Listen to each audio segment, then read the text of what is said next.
Grande BH em pauta. Os problemas da sua região em debate na Band News FM.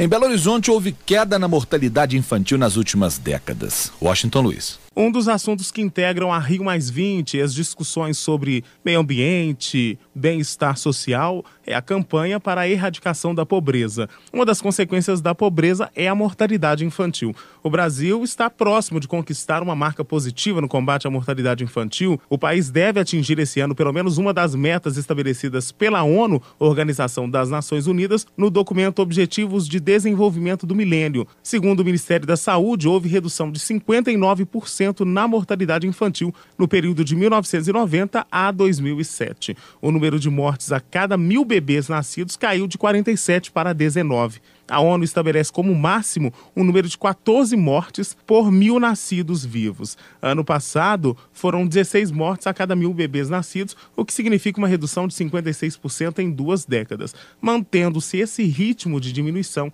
é provável que a meta da ONU seja alcançada ainda esse ano. Belo Horizonte, nas últimas décadas, passou de 54 mortes por 1.000 nascidos para 18. Para a coordenadora de atenção à criança e o adolescente da Secretaria Municipal de Saúde, Márcia Parisi, a mortalidade em Belo Horizonte ainda é acentuada nas áreas de maior vulnerabilidade social e entre a população negra. Aqui em Belo Horizonte, a gente observa que a mortalidade de crianças ela é maior nessas áreas de maior vulnerabilidade social, onde tem concentrado maior pobreza, mas sobretudo na população negra.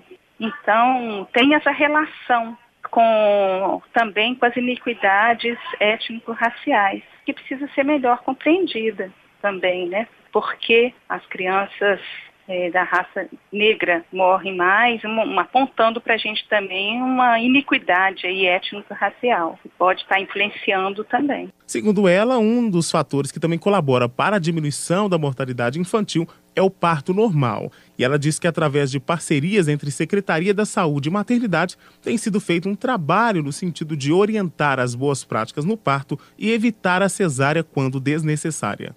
Hoje em Belo Horizonte a gente tem a comissão perinatal que reúne, que é uma parceria, né, da Secretaria Municipal de Saúde com as maternidades do SUS e outras instituições, mas que se reúne periodicamente, mensalmente até, para discutir sobre as boas práticas ao nascimento, né, boas práticas de atenção ao parto. E um dos aspectos que são trabalhados é a cesárea desnecessária. O IBGE divulgou em maio desse ano novos dados sobre a população brasileira com base nas informações dos 2 últimos censos. A mortalidade infantil no primeiro ano de vida caiu 47%.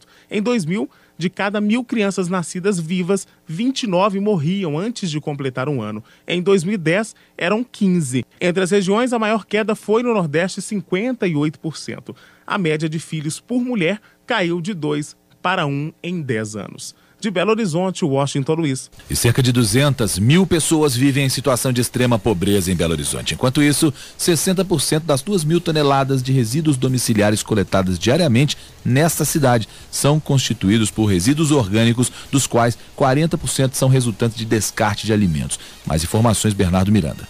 Para tentar reduzir esse desperdício e ainda amenizar a situação das pessoas que passam fome em Belo Horizonte, a Prefeitura da cidade conta com um banco de alimentos que recolhe material que seria jogado fora na rede varejista. Esse banco distribui alimentos para entidades filantrópicas que prestam serviços à população carente, como abrigos para moradores de rua, creches, asilos e clínicas para tratamento de viciados em drogas. A coordenadora do projeto, Gisele Melo, destaca que as entidades escolhidas são as que contam com menor incentivo do poder público. São instituições que são regularizadas, têm toda a documentação para serem constituídas, mas por algum motivo não conseguiram um convênio. Porque como elas não têm a ajuda do poder público, elas ficam descabidas de qualquer tipo de ajuda, de auxílio. Então a gente prioriza essas instituições para o nosso atendimento. A gente tem os abrigos, temos creche, temos casa de recuperação para pessoas usuárias de droga, tem casa de apoio a portadores de deficiências. Os benefícios vão além da questão social, pois com a arrecadação de 50 toneladas de alimentos por mês, o programa evita que um grande volume de material orgânico vá parar nos lixões e ainda incentiva os produtores rurais familiares que praticam uma agricultura menos agressiva ao meio ambiente, já que o banco também compra alimentos desses fornecedores, como explica Gisele Melo. É um programa que ele incentiva a agricultura familiar. Então, Belo Horizonte tem esse convênio com o Ministério também, que a gente tem recurso para comprar o produto da agricultura familiar. Esses produtos são direcionados para o Banco de Alimentos e para os restaurantes populares, e a gente direciona para essas entidades que são cadastradas aqui. Então, são produtos que não têm quase nenhuma perda, são em perfeitas condições, vem direto do produtor, ele entrega para a gente só faz realmente o porcionamento para atender essas entidades. O banco de alimentos também gera lixo, pois nem tudo pode ser aproveitado. Porém, todos os resíduos gerados pelo banco são enviados para o setor de compostagem da SLU, onde passam por um processo de controle de decomposição, acelerando a transformação do material orgânico em adubo e nutrientes. De Belo Horizonte, Bernardo Miranda.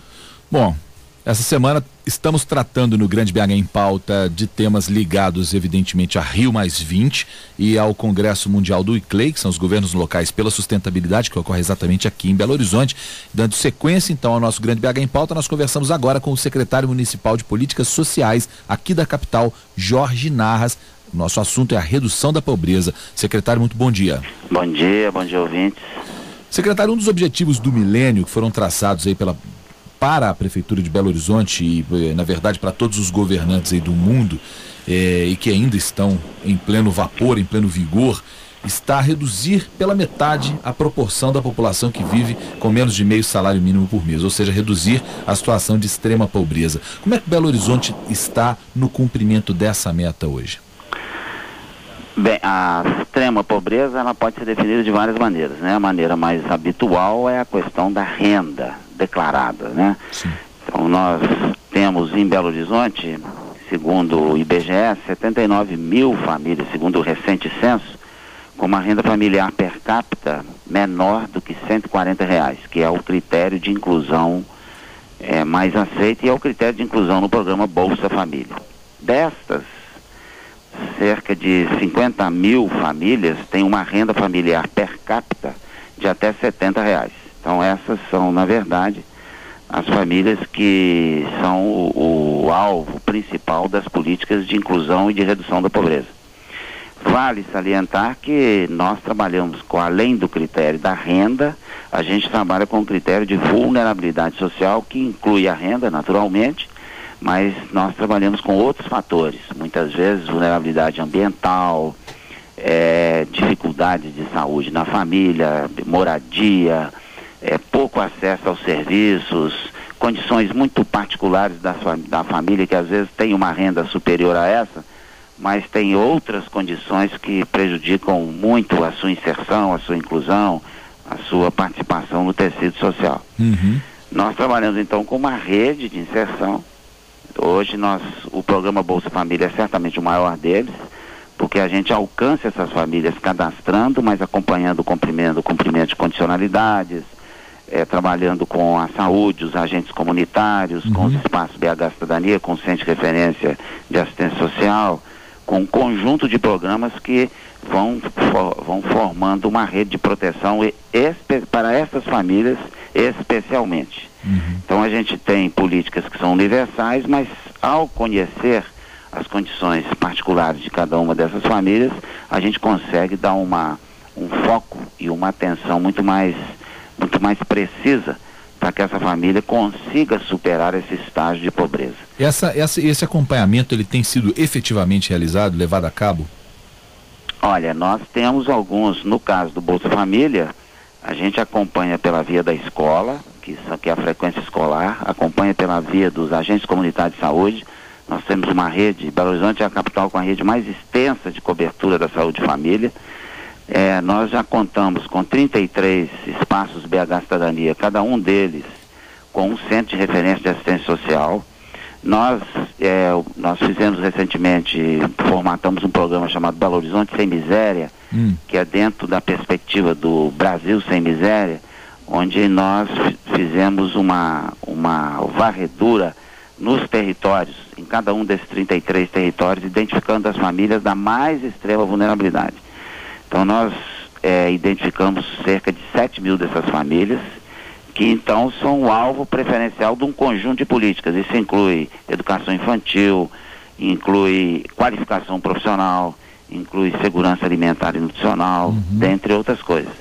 É claro que nós lutamos com o problema. O Brasil, além de ser um país que tem uma renda per capita razoável, ele tem uma extrema desigualdade. Sim. E nós recentemente aprendemos a localizar as famílias nos territórios. Então muitas vezes você encontra essas famílias que a nossa presidenta chamou de famílias invisíveis. Então você tem uma oferta de serviço, mas as condições da família são tais que elas não conseguem acessar esse serviço sem uma formatação especial deles. Né? Até então, de capacitação, né, secretário? Muitas vezes vamos dar um exemplo assim da qualificação profissional. Belo Horizonte hoje tem um vasto programa de qualificação, mas muitas vezes você tem que são mulheres, famílias monoparentais, ou seja, em que a mulher ela lida sozinha com todos os seus filhos. São famílias que, então, as dificuldades são imensas. Então você tem que fazer um programa de qualificação voltado para essas famílias, com bolsas muitas vezes. Então esse é o trabalho, né? A superação da situação de pobreza e de vulnerabilidade, ele necessariamente envolve um conjunto de políticas. Não há uma bala de prata, dizer assim, não, eu dou dinheiro e a família supera. Não é bem assim, claro que não. né? E nós hoje, a prefeitura tem essa rede de apoio, que inclui todo esse conjunto de programas que trabalham da maneira que nós chamamos de intersetorial. Hoje eu posso dizer com tranquilidade que não há família dessas que não tenha algum ponto de contato com a nossa rede de suporte. Seja um agente comunitário, seja um centro de referência da assistência social, seja um visitador, um técnico do Bolsa Família que vai discutir a condicionalidade cumprida ou não, seja o nosso programa muito interessante que é dentro da educação, que é o programa Família Escola, ou seja, a educação hoje ela tem uma rede de atenção às famílias, visando a performance escolar, mas visando também que essa família, que muitas vezes é através da escola que chega na nossa rede de atenção, ela então acessa um centro de referência de assistência social, acessa um programa de cultura, acessa um programa de qualificação. Nós trabalhamos com esse conceito então de rede de proteção. Evidente que muitas vezes o contato com essa rede não é suficiente. Você tem que desenvolver coisas muito específicas que a gente está tratando de fazer através desse programa que nós chamamos de Belo Horizonte Sem Miséria. Inicialmente nós identificamos cerca de 7 mil dessas famílias que têm extrema vulnerabilidade e estamos formatando planos específicos para elas. Quando a gente fala de extrema vulnerabilidade, a gente fala de uma renda per capita ainda abaixo de R$70 por pessoa? Uma renda abaixo de R$70 por capita? Hoje o governo federal, através do programa Brasil Carinhoso, ele garante uma renda mínima de R$70. Então nós temos no nosso cadastro cerca de 50 mil famílias com renda familiar per capita abaixo de R$70. E esses 7 mil? Essas 7 mil, a vulnerabilidade é definida por muitas outras coisas. Muitas vezes você tem um idoso na família que está acamado, que desequilibra aquela família toda. Então a renda é um aspecto, mas você tem outros aspectos. A possibilidade da gente garantir uma renda mínima de R$70 per capita para qualquer família já foi um grande avanço, né? Recentemente anunciado aí pelo governo federal. Então a gente tem que cadastrar, achar essa família e conceder o benefício até atingir esse patamar. Mas trabalhamos também com o restante da rede de apoio. Esse exemplo que eu dei, por exemplo, é comum. Você tem a nossa população idosa é cada vez maior, então muitas vezes você tem um idoso acamado que tensiona a família inteira. Então a questão não é exatamente o da renda, mas é garantir um cuidado, muitas vezes um abrigamento, muitas vezes visitas especializadas, etc. Muito bem. Jorge Narra, secretário municipal de Políticas Sociais aqui da capital. Muito obrigado por atender a reportagem da Band News. Um bom dia para o senhor. Eu que agradeço a oportunidade. Bom dia para os ouvintes e para você. Antonello me lembrava aqui agora há pouco que uma das decisões da Rio+20 foi excluir o termo extrema pobreza do vocabulário. Ou pobreza extrema, né? Pobreza extrema do vocabulário de quem lida com famílias nessa situação. Quando a gente fala de uma cidade do tamanho de Belo Horizonte, os números são sempre assustadores. Você imaginar que na capital mineira há 50 mil famílias vivendo com a renda per capita menor ou semelhante, né, perto de R$70. Uma renda por pessoa, é muito pouco.